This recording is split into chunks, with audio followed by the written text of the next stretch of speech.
بسم الله الرحمن الرحيم.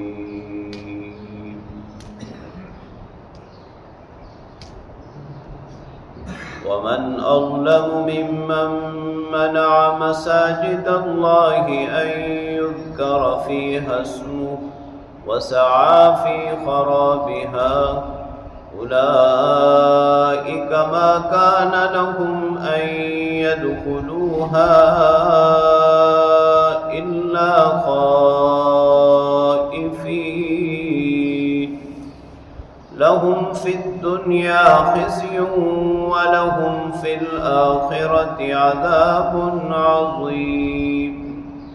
ولله المشرق والمغرب فأينما تولوا فثم وجه الله إن الله واسع عليم. صدق الله وصدق رسوله النبي الكريم. سورہ بقرہ کی آیت نمبر 114 اور 115 کی تلاوت آپ نے سماعت کی. ترجمہ سماعت فرمائیں.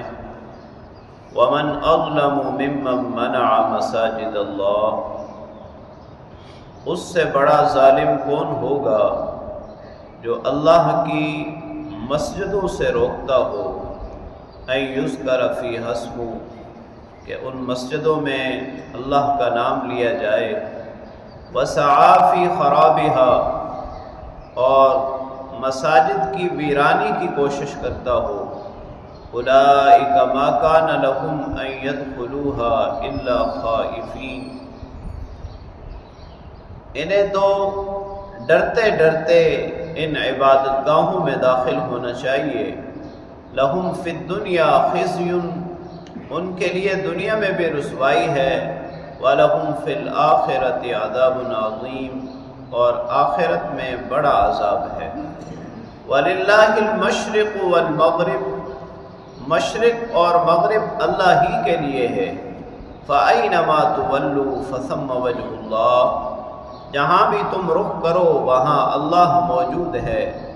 إِنَّ اللَّهَ وَاسِعٌ عَلِيمٌ، بے شک اللہ رب العالمین وسعت والے علم والے ہیں.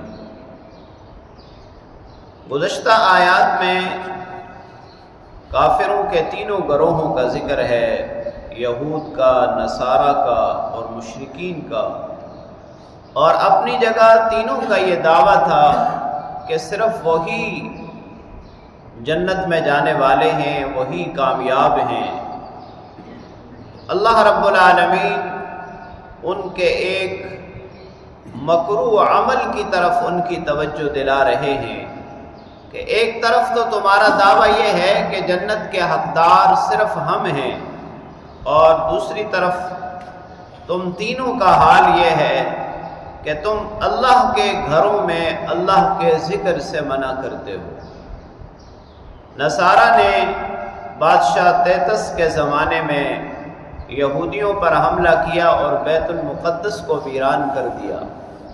پھر اسی طرح ابرہہ نے بیت اللہ پر حملے کی کوشش کی، اور مشرکین نبی کریم صلی اللہ علیہ وسلم اور آپ کے صحابہ کو بیت اللہ میں طواف کرنے سے اور عمرہ کرنے سے روکا. اسی طرح یہودیوں کی بھی کوشش ہمیشہ یہ ہوتی تھی کہ بیت اللہ مسجد حرام آباد نہ ہو. اللہ کریم نے فرمایا کہ اپنے ذرا اس عمل کی طرف تو توجہ کرو کہ تم یہ چاہتے ہو کہ اللہ کے گھروں میں، ان عبادت گاہوں میں اللہ کا نام نہ لیا جائے اور یہ ویران ہو جائیں. حالانکہ تمہیں تو یہ چاہیے کہ تم ڈرتے ڈرتے ان گھروں میں داخل ہو. اور پھر اللہ کریم نے ان کے اس عمل پر ان کا انجام بھی بیان فرمایا کہ لَهُمْ فِي الدُّنْيَا خِزْيٌ وَلَهُمْ فِي الْآخِرَةِ عَذَابٌ عَظِيمٌ، ایسے لوگوں کے لیے دنیا میں بے رسوائی ہے اور آخرت میں تو بڑا عذاب ہے. اور پھر ایسا ہی ہوا کہ فتح مکہ کے موقع پر وہی لوگ جو اپنے آپ کو بیت اللہ کا متولی سمجھتے تھے، اللہ رب العالمین نے ان پر مسلمانوں کو فتح عطا فرمائی، اور مسلمانوں ہی کے ذریعے اللہ رب العالمین نے اپنے گھر کو آباد کیا۔ دوسری آیت کریمہ میں اللہ کریم نے فرمایا کہ مشرق اور مغرب، یعنی ساری کائنات، ساری سمتیں اللہ ہی کی ہیں، جس طرف بھی تم منہ کر لو اللہ وہاں موجود ہے۔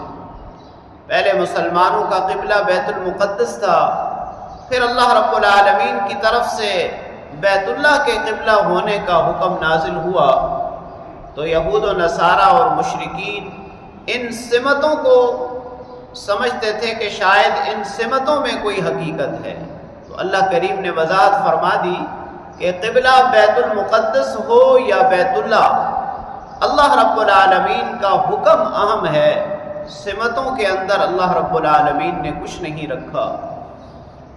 اگر اللہ کا حکم ہے کہ اللہ کے بندے بیت المقدس کی طرف منہ کر کے عبادت کریں، نماز ادا کریں، تو بیت اللہ کی، بیت المقدس کی اہمیت ہے، اور اگر اللہ رب العالمین یہ حکم فرمائیں کہ بیت اللہ کی طرف منہ کر کے نماز پڑھیں تو پھر بیت اللہ کی اہمیت ہے۔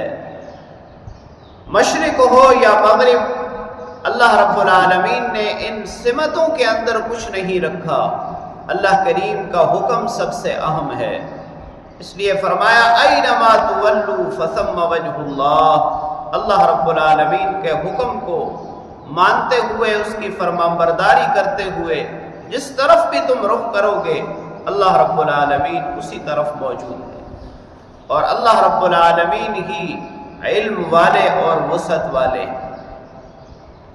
اس آیت کریمہ سے ہمیں بھی یہ سبق ملتا ہے کہ ہم ہمیشہ اللہ رب العالمین کے گھروں کی، مساجد کی آبادی کا ذریعہ بنیں، جانتے نہ جانتے، چاہتے نہ چاہتے، کبھی بھی ایسا نہ ہو کہ ہماری وجہ سے اللہ رب العالمین کے گھر ویران ہو جائیں اور اللہ کے گھر میں اللہ والے، اللہ کے بندے اللہ کی عبادت کے لیے نہ آ سکیں۔ اللہ کریم سے دعا ہے کہ اللہ تعالی ہمیں مساجد کو آباد کرنے کی توفیق نصیب فرمائے۔